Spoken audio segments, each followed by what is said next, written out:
Welcome. In front of me is a Samsung Galaxy Tab A7 Lite, and today I'll show you how you can enable your Do Not Disturb mode. So to get started, pull down your notifications, extend them, and somewhere here between all the toggles you will find Do Not Disturb toggle, which for me is right over here at the bottom. Once you see this toggle, you can either tap on it to immediately turn it on, but what I do recommend doing is actually tapping on it, or not tapping, holding it the first time around, and this will take you to the settings where you can check out how it's set by default. And obviously, if you don't like some of the settings, you can change them to fit your needs. The most important settings will be probably right here under the exclusions. So we have calls, messages, and conversations. You can select who can call you, message you, and conversations, along with a neat option right here for repeated callers, but this is a tablet, so this kind of option seems a little bit redundant.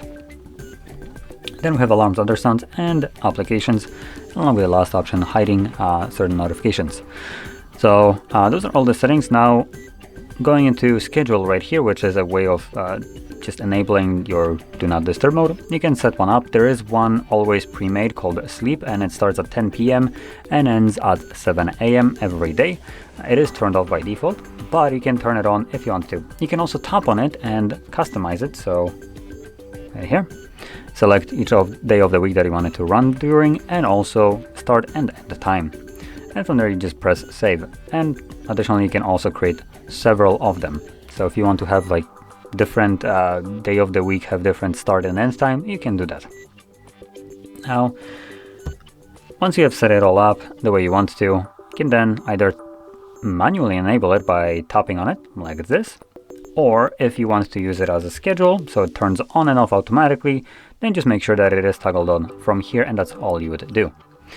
And for everybody who enables it manually, you will also need to remember to turn it off, otherwise it'll be running in the background indefinitely. So you turn it off by simply tapping on it once more, which is also one of the things that you can do when you're using a schedule. So even though schedule turns it on, you can quickly turn it off yourself if you want to. Though keep in mind, this will be just this single time. So for instance, if the next day it turns on again, you would need to turn it off or just disable the schedule.